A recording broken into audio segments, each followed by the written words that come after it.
दोस्तों, आपने कभी सोचा है कि ये टाटा, बिरला और अंबानी जैसे लोग हर साल ज्यादा अमीर कैसे होते जाते हैं? क्या इनके पास कोई अलादीन का चिराग है या फिर इसके पास जरूर ही एक दिन में 24 घंटे से ज्यादा का समय होता होगा? ऐसी क्या बात है इन चुनिंदा अमीर लोगों में जो ये दिन दूनी रात चौगनी तरक्की करते जाते हैं? न जाने ऐसे कितने ही सवाल अमीर लोगों को देखकर हमारे मन में आते हैं। जाहिर सी बात है कि हमारे पास इन सवालों का कोई जवाब नहीं होता। तो चलिए दोस्तों, आज हम इन सवालों का जवाब जानने की कोशिश करते हैं। मशहूर Canadian writer, motivational speaker Brian Tracy कहते हैं कि सफल लोग वो हैं जिनके पास सफल आदतें होती हैं। New York Times best selling writer John C Maxwell भी यही कहते हैं कि जब तक आप अपने डेली रूटीन को नहीं बदलते तब तक आप अपनी जिंदगी भी नहीं बदल सकते। आपकी सफलता का राज आपके डेली रूटीन में ही छुपा है। अब हमें ये तो पता चल गया है कि अच्छी आदतों के जरिए हम सफल और अमीर बन सकते हैं, लेकिन वो अच्छी आदतें कौन सी हैं और उन अच्छी आदतों को कैसे अपने जीवन में अप्लाई किया जा सकता है, इसके बारे में विस्तार से जानने के लिए आज हम चर्चा करने जा रहे हैं थॉमस कॉर्ले की किताब rich habits, the daily success habits of wealthy individuals की। थॉमस कॉर्ले एक सर्टिफाइड पब्लिक अकाउंटेंट और फाइनेंशियल प्लानर हैं। उन्होंने सालों तक अमीर लोगों के डेली हैबिट्स पर रिसर्च किया है। वो बताते हैं कि अमेरिका में बस 5% लोग ही फाइनेंशियली सक्सेसफुल हैं और हमारे स्कूल में भी फाइनेंशियली सक्सेसफुल बनने का तरीका नहीं बताया जाता है। ऐसे में थॉमस ने इस किताब में अपने रिच हैबिट्स प्रोग्राम को रिसर्च करने के बाद उसकी लर्निंग्स को यहाँ बताया है। जब लेखक के पास एक क्लाइंट अपने बिजनेस को लेकर एडवाइस लेने आया तब उन्होंने अपने क्लाइंट के बिजनेस की हर बारीक चीज को लेकर रिसर्च करना चालू किया और यहीं से इस किताब को लिखने की शुरुआत हुई। दरअसल उनके क्लाइंट का बिजनेस बढ़ रहा था, लेकिन फिर भी उन्हें काम को लास्ट टाइम में कंप्लीट करने में दिक्कत आ रही थी, खासकर पे रोल मैनेज करने के समय। उन्होंने लेखक से इसकी वजह पूछी। थॉमस ने भी महीनों तक क्लाइंट के बिजनेस के इम्पोर्टेंट एस्पेक्ट्स जैसे एक्सपेंसेस, लेबर रेट्स और इंडस्ट्री कॉम्परेटिव डेटा का भी एनालिसिस किया। यहाँ तक उन्होंने उस क्लाइंट की इंडस्ट्री के ही दूसरे अमीर क्लाइंट से भी इस बारे में चर्चा की, लेकिन वो दोनों मिलकर भी कुछ खास नहीं खोज सके। लेखक जब कुछ हफ्तों के बाद अपने स्ट्रगलिंग क्लाइंट से लंच के समय मिले तो उन्होंने सीधे इस बात को कन्फेस कर लिया कि वो उनकी फाइनेंशियल प्रॉब्लम की वजह नहीं खोज पाए। दोनों ही इस बात से निराश होकर शांति से बैठे थे। इस अनकंफर्टेबल साइलेंस को खत्म करने के लिए उन्होंने क्लाइंट से ऐसे ही पूछ लिया कि उनके पसंदीदा रात को उन्होंने घर पर आकर क्या किया था। उनके क्लाइंट ने थोड़ा संकोच करते हुए बताया कि बुधवार की रात उनकी पसंदीदा रात होती है और उस रात वो शराब और कुछ लड़कियों के साथ बिताते हैं। ये जवाब सुनकर थॉमस शॉक में थे। दरअसल वो अपने क्लाइंट को जज नहीं कर रहे थे, लेकिन उन्हें ये रियलाइज हुआ कि वो अपने क्लाइंट से गलत सवाल पूछे जा रहे थे। फाइनली 5 साल के लंबी रिसर्च के बाद उन्होंने 21 सवालों की एक लिस्ट तैयार की जो उन्होंने अपने सभी प्रकार के क्लाइंट से पूछी थी। चाहे वो अमीर क्लाइंट हो या गरीब क्लाइंट, सभी को 21 सवाल उनके द्वारा पूछे गए। इन सवालों के जवाबों को इकट्ठा करने के बाद उन्हें ये बात समझ में आई कि अमीर और गरीब लोग अपना जीवन जीते कैसे और उसमें जमीन और आसमान का फर्क होता है। इस तरह उनके उन क्लाइंट की वजह से उन्होंने फाइनेंशियल सक्सेस का सीक्रेट जान लिया। इस किताब की समरी सुनकर हम भी अमीर लोगों की आदतों के बारे में न केवल जान सकते हैं बल्कि उन्हें अपनाकर अपनी लाइफ में भी फाइनेंशियल इंडिपेंडेंस ला सकते हैं। Rich habit number 1। तो पहला रिच हैबिट प्रॉमिस है, मैं अच्छे डेली हैबिट्स बनाऊंगा और उन हैबिट्स को डेली फॉलो करूंगा। दोस्तों, सफलता की नींव अच्छी आदतों से ही डलती है। सफल लोग असफल लोगों से उनकी डेली हैबिट्स के कारण ही अलग होते हैं। सफल लोगों के पास बहुत सारी अच्छी आदतें और कुछ ही खराब आदतें होती हैं। इसके विपरीत असफल लोगों के पास बहुत सारी खराब आदतें और कुछ ही अच्छी आदतें होती हैं। सफल लोगों को कभी कभी ये भी नहीं मालूम होता कि उनकी वो आदतें हैं, इसीलिए कभी कभी सफलता को डिफाइन करना मुश्किल होता है। कोई भी व्यक्ति सफल तब तक नहीं होता जब तक वो अपने स्ट्रेंथ और वीकनेस को नहीं पहचानता। ऐसे में खुद का आकलन करना बहुत जरूरी होता है। इसके लिए हमें खुद से बहुत ईमानदार होना होता है, लेकिन ये काम आसान नहीं है क्योंकि ऐसा करते समय हमारा ईगो बीच में आता है। इसलिए कोई थर्ड पार्टी ये काम हमारे लिए कर सकती है। हालांकि ये भी इतना आसान नहीं होता। इसका सबसे सिंपल और फुल प्रूफ तरीका ये है कि हम अपने रोजाना रहने के तरीके और अपनी डेली हैबिट्स को ध्यान से एसेस करें। अपनी डेली हैबिट्स को जानने के बाद हम अपनी स्ट्रेंथ्स और वीकनेस को ज्यादा अच्छी तरह जान सकते हैं। जब हम ये समझ जाते हैं कि अपने खुद की खराब डेली हैबिट्स ही हमें सफल होने से रोक रही हैं, तब हम सफल होने की ओर पहला और सबसे जरूरी कदम उठा लेते हैं। एक पेपर पर हम 2 कॉलम्स बना सकते हैं। कॉलम 1 में हम अपनी खराब आदतों को लिखते हैं और कॉलम 2 में हम उन अच्छी आदतों को लिख सकते हैं जो हम कॉलम 1 की खराब आदतों की जगह करने वाले हैं। जैसे अगर खराब आदत में हमने लिखा कि मैं रोज एक्सरसाइज नहीं करता हूँ, तो उसके उल्टा हम लिख सकते हैं कि रोज मैं 30 मिनट एक्सरसाइज करता हूँ। अगर कॉलम 1 में लिखा है कि मैं स्मोक करता हूँ, तो हम अच्छी आदत में इसका उल्टा लिख सकते हैं कि मैं आज स्मोक नहीं करूंगा। आप अपनी आदतों के अनुसार ये लिस्ट बना सकते हैं। फिर आपको इन आदतों का 30 दिनों तक पालन करना है। साथ ही साथ इस लिस्ट को रोज सुबह, दोपहर और शाम में रिव्यू भी करना है। इस तरीके से आप खुद के लिए अकाउंटेबिलिटी ले सकते हैं। अपनी लिस्ट को रिव्यू करने का मुख्य उद्देश्य कम से कम 80% गुड हैबिट्स को पूरा करना है। हम अपनी गुड हैबिट्स का चेकलिस्ट कुछ इस प्रकार बना सकते हैं। मैं रोज 30 मिनट दौड़ता हूँ। मैं अपने टू डू लिस्ट का 80% काम खत्म करता हूँ। मैं अपना समय इंटरनेट चलाकर बर्बाद नहीं करता। मैं 2000 कैलोरी से ज्यादा खाना नहीं खाता हूँ। मैं किसी व्यक्ति को बर्थडे विश करने के लिए कॉल करता हूँ। इस प्रकार से हम अपना चेकलिस्ट बना सकते हैं। तो दोस्तों, इस एपिसोड में हमने ये सीखा कि सफल व्यक्ति अपनी अच्छी आदतों के गुलाम होते हैं और यही पहला और सबसे महत्वपूर्ण रिच हैबिट है। तो दूसरी रिच हैबिट प्रॉमिस है। मैं हर दिन, हर महीने, हर साल और लॉन्ग टर्म के लिए गोल बनाऊंगा और हर दिन उस पर फोकस करूंगा। दोस्तों, सफल व्यक्ति गोल ओरिएंटेड होते हैं। वो हमेशा गोल्स बनाते हैं। उनकी डेली लाइफ के गोल्स उनकी डेली के टू डू लिस्ट में भी होते हैं। जब सफल व्यक्ति काम करते हैं तो उनका फोकस सिर्फ काम पर होता है। वो फैमिली और दूसरे पर्सनल बातों को ऑफिस के बाहर ही छोड़ आते हैं। वो दूर की सोचने वाले होते हैं और भविष्य की ओर देखते हुए वो अपना खुद का एनालिसिस करते हैं कि वर्तमान में वो कहाँ खड़े हैं। वो न ही पुरानी बातों को याद करते हैं और न ही ख्याली पुलाव बनाते हैं। वो खुद को बेहतर बनाते हुए गोल को पाने के लिए अपना काम करते रहते हैं। इसके उलट असफल लोग गोल ओरिएंटेड नहीं होते हैं। वो पेड़ से उस पत्ती के जैसे होते हैं जो पेड़ से टूटकर बिना किसी डायरेक्शन के उड़ती रहती है। वो अपनी लाइफ में डिस्ट्रैक्शन को अलाउ करते हैं और उसकी वजह से वो अपने काम को अच्छी तरीके से नहीं कर पाते हैं, क्योंकि वो फोकस्ड नहीं होते हैं। इसलिए अपने गोल्स को अचीव करने के लिए उनके पास ऐसी कोई भी क्वालिटी नहीं होती जो उन्हें सफल बना सके। तो चलिए सबसे पहले हम डेली गोल्स की बात करते हैं। अपने दिन की शुरुआत करने से पहले आप टू डू या डेली गोल को लिखकर कर सकते हैं। इस लिस्ट में सिर्फ ऐसे कामों को लिखें जिन्हें आप सच में कर सकते हैं, मतलब जिनके होने की संभावना कम से कम 80% हो। साथ ही साथ अपनी लिस्ट को प्रियोरिटाइज करिए और उनको एक स्पेसिफिक टाइम में पूरा करने की कोशिश कीजिए। उस काम को कम प्राथमिकता दीजिए जिसके उस दिन होने की संभावना 20% से कम हो और जिसे अगले दिन किया जा सकता हो। ऐसा करके आप अपने प्लान को फ्लेक्सिबल कर सकते हैं ताकि प्लान कुछ टास्क के पूरा न होने पर भी आपको चिड़चिड़ाहट ना हो। पूरे दिन के दौरान आप जो भी काम करते जाते हैं उसे मार्क करते चलिए और खुद को कॉन्ग्रेचुलेट करते रहिए। दिन के अंत में अपने उस टू डू लिस्ट को रिव्यू करके अकाउंटेबिलिटी सेट कर सकते हैं। जैसे अगर आपको अपने काम से संबंधित कुछ पढ़ना है तो आप वो काम सुबह 6 से 6:30 के बीच में कर सकते हैं। अपने ईमेल को आप 8:30 बजे तक चेक कर सकते हैं। अगर किसी को बर्थडे विश करना है तो आप उसे 9 बजे कर सकते हैं। 9:30 बजे आप अपने क्लाइंट्स को कॉल कर सकते हैं। दोपहर 1 से 5 बजे के बीच में आप अपने क्लाइंट से मीटिंग कर सकते हैं। शाम 5 बजे के बाद आप लोगों को रिटर्न कॉल कर सकते हैं। ये सिर्फ एक उदाहरण है कि किस तरह आप अपने समय के अनुसार दिन को प्लान कर सकते हैं। डेली गोल्स के बाद मंथली गोल्स का नंबर आता है। यहाँ भी ऐसे कई गोल्स बनाने चाहिए जिन्हें हम महीने के अंत तक पूरा कर सकें। आपके जितने भी गोल्स हैं उन्हें छोटे छोटे टास्क में डिवाइड कर दीजिए। ये गोल्स कुछ भी हो सकते हैं, जैसे 1 महीने में कितनी इंश्योरेंस पॉलिसी बेचना है, या 1 महीने में कितने नए क्लाइंट्स बनाना है, या फिर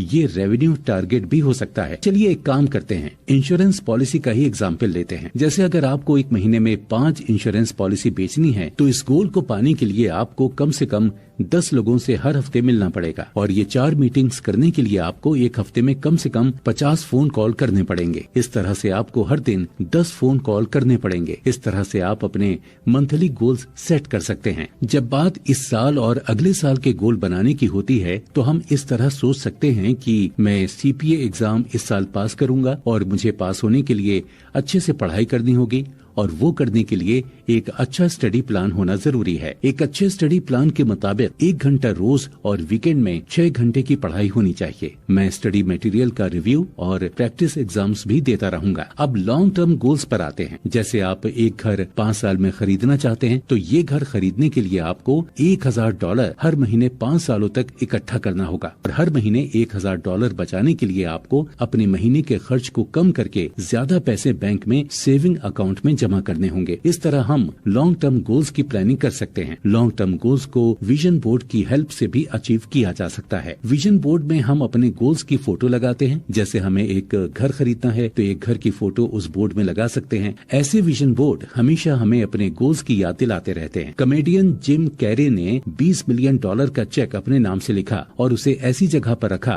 जहां वो उसे रोज देख सकते थे। ये उनका विजन बोर्ड था जिसमें वो खुद को एक मूवी के लिए इतने पैसे मिलने का सपना देखते थे। जब उन्हें एक मूवी में लीड रोल ऑफर हुआ तो उन्होंने इतने ही पैसे मांगे और उन्हें मिले भी। ये है विजन बोर्ड की ताकत। तो दोस्तों, इस एपिसोड से हमने सीखा कि सफल लोग न केवल गोल्स सेट करते हैं बल्कि वहां पहुंचने के लिए प्लान भी बनाते हैं। तो तीसरी रिच हैबिट प्रॉमिस है। मैं रोज खुद को बेहतर करने वाली एक्टिविटी में इंगेज रहूंगा। सफल व्यक्ति खुद को सेल्फ इम्प्रूवमेंट की प्रोसेस में इंगेज करते हैं। वो अपने प्रोफेशन से संबंधित ही चीजों को पढ़ते हैं। वो एक स्टूडेंट के जैसे अपने प्रोफेशन के बारे में हर अपडेट रखते हैं। वो अपना समय फालतू के कामों जैसे टीवी देखना या इंटरनेट पर नहीं लगाते हैं। सफल व्यक्ति सेल्फ इम्प्रूवमेंट करने के लिए रोज कुछ ऐसा पढ़ते हैं जिससे वो बेहतर बनते जाते हैं। उनके लिए समय बहुत कीमती होता है। वो अपने गोल्स को सेल्फ इम्प्रूवमेंट के साथ जोड़ देते हैं। जैसे वो कोई ऐसी एडिशनल डिग्री या लाइसेंस ले लेते हैं जो उनके बिजनेस या जॉब के लिए फायदेमंद हो। वो हमेशा किसी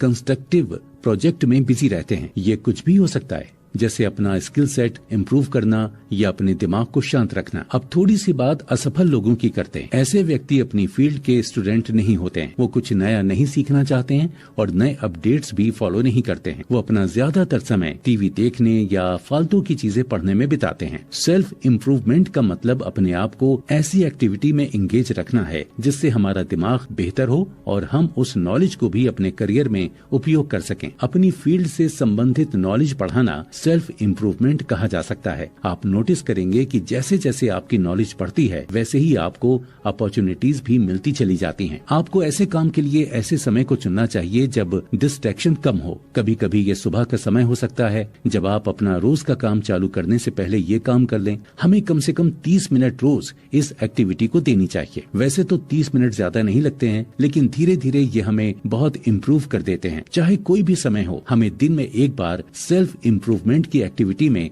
हिस्सा लेना ही चाहिए। तो दोस्तों, इस एपिसोड में हमने सीखा कि सफल होने के लिए हमें खुद को बेहतर बनाते जाना चाहिए। तो चौथी रिच हैबिट है प्रॉमिस, यानी कि मैं अपनी हेल्थ को बेहतर बनाने के लिए रोज समय दूंगा। दोस्तों, सफल व्यक्ति अच्छी चीजें खाने में ध्यान देते हैं और रोज एक्सरसाइज करते हैं। वो सिर्फ ये ध्यान नहीं रखते हैं कि वो क्या खाते हैं, लेकिन वो कितना खाते हैं इस बात को लेकर भी सजग रहते हैं। वो किसी विशेष मौकों पर ही ज्यादा खाते भी हैं। सफल लोगों के लिए एक्सरसाइज एक रूटीन होती है। जैसे हम ब्रश करते हैं, ठीक उसी तरह वो समझते हैं कि एक्सरसाइज करने से हमारा शरीर और दिमाग बेहतर होता है। साथ ही साथ ये हमारे इम्यून सिस्टम को भी ठीक करता है, जिसकी वजह से हम कम बीमार होते हैं और साथ ही साथ ये हमारी प्रोडक्टिविटी को भी बढ़ा देता है। जो लोग रोज एक्सरसाइज करते हैं उनके पास पूरे दिन ज्यादा एनर्जी होती है। सफल लोगों के पास एक अपने वजन को कंट्रोल करने का सिस्टम होता है। कुछ लोगों का सिस्टम कठिन होता है और कुछ का सरल, लेकिन वो इस सिस्टम को फॉलो जरूर करते हैं। वजन को मैनेज करने का मतलब हम रोज कितना खाना खा रहे हैं उसे हमें बारीकी से मॉनिटर करना होता है। जब बात असफल लोगों की आती है तो वो किसी भी काम में नियमित नहीं होते हैं। वो हमेशा शॉर्टकट डाइट प्लान की ओर ही ध्यान देते हैं। उन्हें हमेशा एक्सटर्नल मोटिवेशन की जरूरत होती है। शायद इसीलिए ही दुनिया में कितनी ही डाइट की किताबें बिकती हैं। खाने पर कंट्रोल नहीं होने की वजह से उनका वजन घटता और बढ़ता रहता है। इस वजह से उनके शरीर में बहुत सी बीमारियां जैसे हाई ब्लड प्रेशर, डायबिटीज और हार्ट डिजीजेस आ जाती हैं। वो लोग हर काम को करने के लिए एक्सटर्नल मोटिवेशन के भरोसे होते हैं। इसलिए जब वो मोटिवेशन चला जाता है तो वो फिर से अपनी खराब आदतों में वापस आ जाते हैं। अपने फूड कंजम्पशन को मॉनिटर करने का सबसे अच्छा तरीका अपनी कैलोरीज को हर मील के बाद काउंट करना है। वेट मैनेजमेंट प्रोग्राम में पहले सबसे आपको अपने खाने के बारे में समझना होता है और शुरुआत के 30 दिन ये ध्यान रखना होता है कि आप क्या खाते हैं और उसमें कितनी कैलोरीज होती हैं। इसके बाद आप ये जानने में सफल हो जाएंगे कि क्या खाने से आपकी कैलोरीज ज्यादा बढ़ती हैं। इस प्रकार से आप हाई कैलोरी वाले खाने को हमेशा के लिए छोड़ सकते हैं। दोस्तों, हमें फूड कंजम्पशन और मॉनिटरिंग को डाइटिंग से नहीं जोड़ना है। दोनों अलग अलग बातें हैं। डाइटिंग लंबे समय तक वजन कम करने के लिए सहायक नहीं है, क्योंकि उसमें हमें काफी खाने की चीजों को अवॉइड करना पड़ता है, लेकिन ये संभव नहीं हो पाता है। इसके अपोजिट, जब हम फूड कंजम्पशन को मैनेज करते हैं, इसका मतलब ये नहीं कि हम किसी खाने की चीज को कभी नहीं खाएंगे। हम उन चीजों को समय समय पर खा सकते हैं, क्योंकि हम ये समझते हैं कि ये हाई कैलोरीज फूड हम रोज नहीं खा सकते हैं। अपने फूड कंजम्पशन को मैनेज करना आपको वेट मैनेजमेंट के आधे रास्ते तक ला देता है। इसीलिए आपको हफ्ते में 4 दिन 20 से 30 मिनट के लिए एरोबिक एक्सरसाइज भी करनी चाहिए। बाहर निकलकर जॉगिंग करना ट्रेडमिल में जॉगिंग करने की अपेक्षा 33% ज्यादा कैलोरी बर्न होती है। वेट उठाना, सिटअप्स और पुशअप्स करना एरोबिक एक्सरसाइज के सहायक तो हो सकते हैं, लेकिन ऑप्शन नहीं। ये एक्सरसाइज आपको वेट घटाने में ज्यादा मदद नहीं कर सकती है। एरोबिक एक्टिविटी वेट घटाने के लिए सबसे विश्वसनीय है, इसलिए आपको इसे अपने एक्सरसाइज रेजिमेंट में ही रखना चाहिए। आप अपना वजन rich habits training management schedule की मदद से भी मॉनिटर कर सकते हैं। ये केवल 5 मिनट लेगा, लेकिन आप इसकी मदद से अपने पैटर्न को पहचान पाएंगे और अपने वेट को कंट्रोल कर पाएंगे। सिर्फ 2 महीने के बाद आप अपने डेली कैलोरी थ्रेशोल्ड को पहचान जाएंगे। उदाहरण के लिए, यदि रोज एक्सरसाइज करने के बाद अगर आपका daily threshold 2100 calorie per day है, ऐसे में अगर आप 2100 कैलोरी से कम खाना खाते हैं तो आप निश्चित रूप से अपना वजन कम कर सकेंगे। तो दोस्तों, इस एपिसोड में हमने सीखा कि किस तरह हम अपने खाने पर कंट्रोल करके डेली एक्सरसाइज को अपनी आदत में ऐड कर सकते हैं। तो 5वीं रिच हैबिट है प्रॉमिस। मैं अपना हर दिन लाइफ लॉन्ग रिलेशनशिप बनाने के लिए डेडिकेट करूंगा। दोस्तों, सफल व्यक्तियों के लिए रिलेशनशिप गोल्ड मतलब सोना जैसे कीमती होती है। उनके लिए रिलेशनशिप ठीक वैसी ही होती है जैसे किसान के लिए बीज बोना होता है। वो अपनी रिलेशनशिप्स रोज ही बेहतर बनाते जाते हैं। लोगों का नाम याद रखना, उन्हें बर्थडे में विश करना और लोगों से मिलना उनकी लाइफ का पार्ट होता है। वो लोगों की तब भी मदद करना चाहते हैं जब उनके पास कुछ भी नहीं होता है। वो अपने से ज्यादा दूसरों पर फोकस्ड होते हैं। वो सफल होने के लिए नेटवर्किंग करना जरूरी समझते हैं। वो लोगों से बात करने की वजह ढूंढते हैं और दूसरों के दुख और सुख में भी शामिल होते हैं। वो अपने जैसे लोगों के साथ ज्यादा से ज्यादा समय बिताते हैं और ऐसे लोगों से दूरी बना लेते हैं जो खराब तरीके से अपना जीवन जीते हैं, क्योंकि ऐसे लोग ज्यादातर अपने दोस्तों और एसोसिएट्स को भी बुरी आदतों में खींच लेते हैं। सफल लोग रिलेशनशिप को बिल्ड करना एक स्टूडेंट के जैसे सीखते हैं। वो हमेशा रिटर्न फोन कॉल करते हैं और दूसरों से हमेशा जानना चाहते हैं कि रिलेशनशिप को और बेहतर कैसे किया जा सकता है। असफल व्यक्ति के मन में एक ही बात घूमती रहती है कि तुमने मेरे लिए क्या किया। अगर कोई व्यक्ति उन्हें वर्तमान में काम कर नहीं लगता तो वो उन्हें पूरी तरह इग्नोर कर देते हैं। ना कोई कॉल, ना कोई मेल और ना ही बर्थडे विशेस। ये लोग अच्छे नेटवर्कर नहीं होते हैं। वो कभी रिटर्न फोन कॉल्स नहीं करते हैं, लेकिन जब इनके जीवन में कोई समस्या आती है तो ये तुरंत ही दूसरों से मदद मांगने चले जाते हैं। ये उन लोगों से भी मदद मांग लेते हैं जिनको इन्होंने कभी इग्नोर किया था। असफल व्यक्ति लोगों में इन्वेस्ट करके रिलेशनशिप डेवलप नहीं करते हैं। सफल व्यक्ति एक सिस्टम के जरिए लोगों से रिलेशनशिप बनाकर रखते हैं। जैसे वो अपने कॉन्टैक्ट्स में सभी लोगों को बर्थडे विश करते हैं। ऐसे कॉल हमें रिलेशनशिप मेंटेन रखने में सहूलत प्रदान करते हैं और धीरे से हम इन लोगों से साल में 2 बार भी बात कर सकते हैं। लेखक बताते हैं कि वो किसी ऐसे सफल व्यक्ति से नहीं मिले जिसे लोगों का नाम याद रखने में समस्या होती थी। इसलिए आपको हमेशा लोगों के नाम याद रखने चाहिए। कभी कभी हम लोगों के नाम सेव करके भी भूल जाते हैं और बाद में हमें याद नहीं आता कि ये कौन है। ऐसी सिचुएशन में हमें उनके नाम को ग्रुप में भी डिवाइड कर देना चाहिए। आप विभिन्न उदाहरणों से समझ सकते हैं कि कॉन्टेक्ट्स को कैसे ग्रुप में बांट सकते हैं। Tennis group, college friends group और ऑफिस ग्रुप। दोस्तों, किसी भी इवेंट में जाने के पहले आप इस तरह के ग्रुप बनाकर कॉन्टेक्ट सेव कर सकते हैं। अपना नाम सबके लिए बहुत जरूरी होता है और जब लोगों को उनके नाम से बुलाया जाता है तो वो अच्छा महसूस करते हैं। तो दोस्तों, इस एपिसोड में हमने सीखा कि कैसे रिलेशनशिप को अच्छा करके हम ग्रो कर सकते हैं। तो 6वीं रिच हैबिट है प्रॉमिस। मैं हर दिन मॉडरेशन मतलब संतुलन के स्टेट में रहूंगा। दोस्तों, संतुलन में रहने का मतलब एक बैलेंस्ड लाइफ जीने से है, जिसमें हम किसी एक्सट्रीम में नहीं जाते हैं। सफल व्यक्ति किसी भी काम को आवश्यकता से अधिक करने से परहेज करते हैं, चाहे वो किसी चीज की लत हो या ज्यादा पैसे खर्च करना हो। वो हमेशा अपनी भावनाओं को काबू में रखते हैं। वो लोग किसी भी चीज को जरूरत से ज्यादा नहीं कहते हैं। वो समझते हैं कि लाइफ एक मैराथन रेस है, न कि स्प्रिंट। वो अपने वर्कआवर, ईटिंग हैबिट से लेकर इंटरनेट यूजेस तक सभी चीजों को बिल्कुल बैलेंस में रखते हैं। उनकी पर्सनैलिटी से ही उनका मध्यम मार्ग दिखता है। वो कभी भी बहुत ज्यादा उत्साहित या बहुत ज्यादा दुखी नहीं होते हैं। वो अपने गुस्से या एक्साइटमेंट को भी अपने कंट्रोल में रखते हैं। इसी वजह से फैमिली, फ्रेंड्स और बिजनेस पार्टनर्स उनके साथ आसानी से रह सकते हैं, जिसकी वजह से सबसे उनके रिलेशनशिप्स अच्छे होते हैं और लोग उनकी कंपनी बहुत इंजॉय करते हैं। दुनिया की सबसे अमीर लोगों में से एक वॉरेन बुफेट 50 सालों तक उसी घर में रही जहां उनकी शादी हुई थी। उस घर में ऐसा कुछ भी फैंसी नहीं था, यहाँ तक कि अपनी कार भी वो खुद से ही ड्राइव करती हैं, क्योंकि वो रिच हैबिट्स को अपनी रोजमर्रा की जिंदगी में अप्लाई करती हैं। असफल व्यक्ति का अपनी लाइफ के ऊपर थोड़ा भी कंट्रोल नहीं होता है। उनका मूड बहुत ज्यादा ऊपर नीचे होता रहता है, जो उनकी हेल्थ, रिलेशनशिप और फाइनेंस में भी दिखता है। वो लोगों को दिखाने के लिए बड़े घर और कार खरीद लेते हैं, जिसकी वजह से उनके ऊपर लोन और मॉर्गेज का पहाड़ हो जाता है। ऐसे में जब कोई इमरजेंसी जैसे जॉब लॉस या कोई बीमारी आ जाती है तो उनको तुरंत ही पैसों की कमी हो जाती है, क्योंकि उनके पास कोई बचत नहीं होती। इसकी वजह से उनकी प्रायोरिटीज का ऊपर नीचे होता है। अगर कुल मिलाकर कहें तो वो एक मॉडरेट लाइफस्टाइल बनाने में असफल रहते हैं।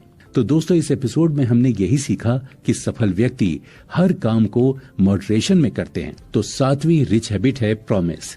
मैं रोज अपने टास्क को पूरा करूंगा और डू इट नाउ का माइंडसेट अपनाऊंगा। दोस्तों, सफल लोग लेट लतीफी नहीं करते हैं। वो चीजों को कल के लिए नहीं छोड़ते हैं और काम को खत्म करने तक पूरा फोकस काम पर करते हैं। वो टू डू लिस्ट बनाते हैं और उसके अनुसार प्लान को उसी दिन पूरा करने की कोशिश करते हैं। वो जानते हैं कि अपनी लाइफ को कैसे कंट्रोल करना है। वो दूसरों को अपनी लाइफ को कंट्रोल नहीं करने देते हैं।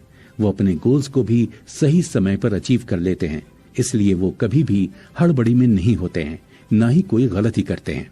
इसके विपरीत असफल व्यक्ति लगातार टाल मटोल करते रहते हैं। वो टाल मटोल करके चीजों को अगले दिन के लिए छोड़ देते हैं। इस वजह से उनको काफी दिक्कतें होती हैं। टाल मटोल करने के कारण काफी चीजों को भूल जाने का भी रिस्क हो जाता है। साथ ही साथ अंतिम समय में काम करने की वजह से गलती होने की संभावना भी बहुत बढ़ जाती है। किसी काम में देरी होने से उसकी क्वालिटी भी गिर जाती है। असफल लोग पहले काम को पूरा किए बिना ही दूसरे काम को अपने ऊपर थोपते जाते हैं। वो हमेशा दूसरों की कमांड को फॉलो करते हैं। उनका खुद के ऊपर कोई कंट्रोल नहीं होता है। वो अपनी लाइफ में पावरलेस और डायरेक्शन लेस होते हैं। दोस्तों, हमें अपनी लाइफ में कभी भी उन चीजों को टालना नहीं चाहिए जिसे आपको आज ही करना है। जब भी आपको ऐसा लगे कि इस काम को बाद में करना चाहिए, तो अपने मन में सोचें कि मुझे ये काम अभी करना है, जिसे इंग्लिश में डू इट नाउ भी कहते हैं। इस वाक्य को अपने दिमाग में बार बार बोलते रहिए।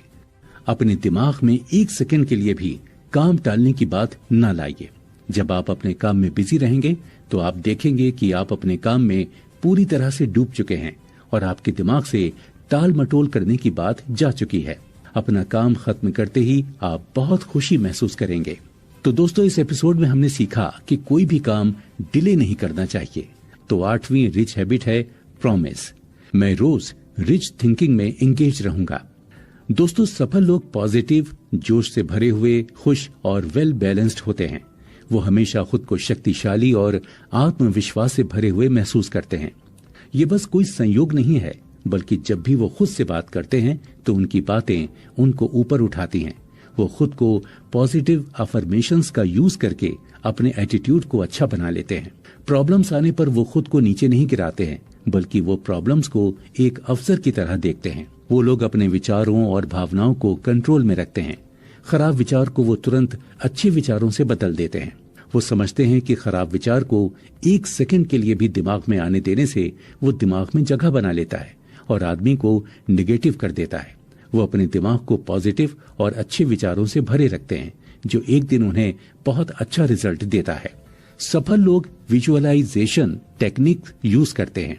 इस टेक्निक में आप उस समय की कल्पना करते हैं जब आप पूरी तरह सफल हो चुके होते हैं। भले ही वर्तमान में आपकी सिचुएशन कैसी भी हो, आप इस विजुअलाइजेशन टेक्निक से अपना भाग्य बदल सकते हैं। हम दिन में हजारों खराब विचारों से गुजरते हैं और जो इन्फॉर्मेशन हम कंज्यूम करते हैं उसमें डर, गुस्सा और बाकी सब निगेटिविटी ही होती है। सफल लोग ये बात अच्छी तरह जानते हैं, इसीलिए वो टीवी शोज, रेडियो प्रोग्राम या इंटरनेट का यूज बहुत कम करते हैं, बल्कि वो कुछ कंस्ट्रक्टिव और अपलिफ्टिंग चीजें सुनते हैं।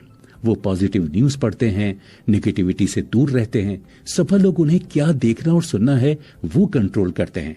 सफल व्यक्ति हमेशा ग्रेटफुल होते हैं। अपनी लाइफ में हर समय इस बात को एक्सप्रेस करते हैं, चाहे वो सुबह हो या रात। जिनके लिए वो ग्रेटफुल होते हैं उनकी एक लिस्ट बनाते हैं और दिल से शुक्रिया करते हैं। असफल व्यक्ति खुद के ही आलोचक होते हैं। वो हमेशा नेगेटिव और डिस्ट्रक्टिव बातें ही करते हैं। वो खराब विचारों को अपने दिमाग में घर करने की जगह देते हैं, जिसकी वजह से उनका बिहेवियर भी खराब हो जाता है। वो हमेशा ही बिना मोटिवेशन और एक्साइटमेंट के रहते हैं, जिसकी वजह से वो डिप्रेशन में चले जाते हैं। वो बहुत ही ज्यादा नेगेटिव प्रोग्राम टीवी और रेडियो पर देखते हैं। वो ऐसे न्यूज़पेपर खरीदते हैं जो उनकी भावनाओं को कंट्रोल से बाहर कर देते हैं। इसलिए वो हमेशा खुद को होपलेस और पावरलेस पाते हैं। ऐसे में अपने माइंडसेट को चेंज करने का सबसे अच्छा तरीका पॉजिटिव अफर्मेशंस है। अफर्मेशंस वो होते हैं जिनमें हम भविष्य में जैसा बनना चाहते हैं उस लाइंस को रोज बोलते हैं। इसे इस प्रकार से बोला जाता है कि जैसे ये ऑलरेडी हो गया है। जैसे, मैं अपनी टू डू लिस्ट रोज पूरी करता हूँ, मैं भाग्यशाली हूँ, मैं सफल हूँ, मेरा खुद का घर है, मैं कॉन्फिडेंट हूँ, मैं अपनी लाइफ मॉडरेशन में जीता हूँ। ये हमेशा प्रेजेंट टेंस में होना चाहिए। आप पॉजिटिव एफर्मेशंस की अपनी एक लिस्ट बना सकते हैं। उसे सुबह, दोपहर और सोने से पहले दोहरा सकते हैं। उस अफर्मेशंस को अपने माइंड में रोज डालने से धीरे धीरे इवेंट्स और सिचुएशंस भी अफर्मेशंस के अनुसार बदलने लगेंगी। दोस्तों, इस एपिसोड से हमने पॉजिटिव अफर्मेशंस और विजुअलाइजेशंस टेक्निक के बारे में जाना। तो 9वीं रिच हैबिट है प्रॉमिस। मैं अपनी कमाई का 10% बचाऊंगा। दोस्तों, सफल लोग सबसे पहले खुद को पे करते हैं। अपने किसी बिल्स को पे करने से पहले वो लोग अपनी कमाई का 10% सेविंग, इन्वेस्टमेंट या रिटायरमेंट के लिए पहले ही रख देते हैं। वो अपने पैसों को बहुत अच्छे से रियलिस्टिक गोल सेट करते हुए इन्वेस्ट करते हैं। उनका क्रेडिट स्कोर हमेशा हाई होता है। वो हमेशा अपना नेट वर्थ जानते हैं। वो पैसों को भी हमेशा प्रोफेशनल की मदद लेकर अपने रिटर्न्स को ज्यादा से ज्यादा और टैक्स को कम से कम करते हैं। सफल व्यक्ति रिटायरमेंट प्लान बनाते हैं। वो कंपनी के बनाए गए रिटायरमेंट प्लान में पूरी तरह हिस्सा लेते हैं, जिसकी वजह से वो टैक्स भी बचा पाते हैं। अगर कोई कंपनी में रिटायरमेंट प्लान नहीं होता है तो वो खुद अपना रिटायरमेंट प्लान बनाते हैं और उसके लिए एक अकाउंट बना लेते हैं। वो हर सैलरी के बाद उस अकाउंट में पैसे डालते हैं। उनके रिटायरमेंट के गोल्स होते हैं। वो अपने रिटायरमेंट प्लान को हमेशा मॉनिटर करते हैं और जरूरत पड़ने पर उसमें सुधार भी करते हैं। दूसरी तरफ दोस्तों, असफल व्यक्ति खुद को सबसे लास्ट में पे करते हैं। वो अपनी लाइफस्टाइल पर ही पूरे पैसे खर्च कर देते हैं। वो पैसों की बचत नहीं करते हैं और हमेशा कर्ज में डूबे रहते हैं। उनका क्रेडिट कार्ड हमेशा मैक्सिमम लिमिट पर होता है और वो किसी तरह से मंथली मिनिमम पेमेंट करके ही गुजारा करते हैं। उनका क्रेडिट स्कोर हमेशा कम होता है। वो अपने क्रेडिट स्कोर को मैनेज नहीं करते, यहाँ तक कि वो कंपनी के रिटायरमेंट प्लान में भी हिस्सा नहीं लेते हैं। कुछ व्यक्ति गैम्बलिंग भी करते हैं। वो ऐसे खर्च करते हैं जो आवश्यक नहीं है। वो अपने लाइफस्टाइल के साथ थोड़ा भी कॉम्प्रोमाइज नहीं करना चाहते, इसलिए अपने रिटायरमेंट के दिनों में भी उनके पास काम करने के अलावा कोई ऑप्शन नहीं होता है। Rich habit promise 10। मैं अपने विचारों और भावनाओं को रोज कंट्रोल करूंगा। सफल व्यक्ति अपनी भावनाओं और विचारों के मास्टर होते हैं। वो गुस्सा, जलन, दुख और बाकी की नकारात्मक भावनाओं में जल्दी नहीं पड़ते हैं। वो जानते हैं कि खराब विचार से ही खराब निर्णय होते हैं। वो थिंक, इवेल्युएट और रिएक्ट पर भरोसा करते हैं। थिंक मतलब सोचना। वो सिचुएशन के बारे में समझकर उसके अच्छे और बुरे साइड को इवेल्युएट करते हैं और उसके बाद ही रिएक्ट करते हैं। सफल व्यक्ति दुखी होने के लिए बहुत बिजी होते हैं, मतलब उनके पास समय ही नहीं होता है। वो हमेशा प्रोडक्टिव एक्टिविटीज में बिजी रहते हैं, जिसकी वजह से उनके दिमाग से डिप्रेशन अपने आप निकल जाता है। वो सेल्फ इम्प्रूवमेंट के प्रोजेक्ट में काम करते रहते हैं, जिसकी वजह से अपने बारे में वो हमेशा पॉजिटिव ही सोचते हैं। असफल व्यक्ति अपने विचारों में ही खोए रहते हैं। वो अपनी भावनाओं को खुद पर कंट्रोल करने देते हैं। वो जल्दी ही दुखी और डिप्रेस भी हो जाते हैं। वो कुछ सोचे बिना ही रिएक्ट कर जाते हैं। वो रेडी फायर एंड एम में भरोसा करते हैं। इसकी वजह से बहुत सारे असफल लोग जेल भी चले जाते हैं। खराब आदतों के कारण इनका बिहेवियर भी खराब होता है और ये लोग खराब डिसीजन भी लेते हैं। कुल मिलाकर ये लोग एक खराब जीवन जीते हैं। खराब विचार हमारे मन में तभी आते हैं जब आपका दिमाग रुका हुआ और किसी कंस्ट्रक्टिव एक्टिविटी में नहीं होता है। आपको हमेशा अपने आप को सेल्फ इम्प्रूव करते रखना है। इसीलिए अगर आपके मन में खराब विचार आ रहे हैं तो तुरंत उसे बाहर निकालिए और सेल्फ इम्प्रूवमेंट की एक्टिविटी में खुद को बिजी रखिए। तो दोस्तों, इस एपिसोड में हमने जाना कि पैसों को बचाना और विचारों और भावनाओं पर कंट्रोल रखना कितना जरूरी है। दोस्तों, अब हमने सभी रिच हैबिट्स जान ली हैं। सारांश, इस किताब का सारांश समझेंगे। लेखक ने इस किताब में 10 रिच हैबिट्स बताई हैं। तो चलिए एक एक करके सबका रिवीजन कर लेते हैं। रिच हैबिट नंबर 1, मैं अच्छी डेली हैबिट्स बनाऊंगा और उन हैबिट्स को डेली फॉलो करूंगा। रिच हैबिट नंबर 2, मैं हर दिन, हर महीने, हर साल और लॉन्ग टर्म के लिए गोल बनाऊंगा और हर दिन उस पर फोकस करूंगा। रिच हैबिट नंबर 3, मैं रोज खुद को बेहतर करने वाली एक्टिविटी में एंगेज करूंगा। रिच हैबिट नंबर 4, मैं रोज अपनी हेल्थ को बेहतर बनाने के लिए समय दूंगा। रिच हैबिट नंबर 5, मैं अपना हर दिन लाइफ लॉन्ग रिलेशनशिप बनाने के लिए समर्पित करूंगा। रिच हैबिट नंबर 6, मैं हर दिन मॉडरेशन मतलब संतुलन की अवस्था में रहूंगा।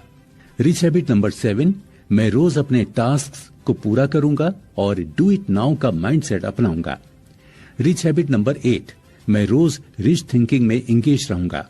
रिच हैबिट नंबर 9, मैं अपनी कमाई का 10% बचाऊंगा। और रिच हैबिट नंबर 10, मैं अपने विचारों और भावनाओं को रोज कंट्रोल करूंगा। तो दोस्तों, अब आप इन हैबिट्स और इनके फायदे के बारे में अच्छी तरह से जान चुके हैं। तो बिना कोई देरी किए इन रिच हैबिट्स को फॉलो करना शुरू कीजिए और फाइनेंशियल फ्रीडम पाइए।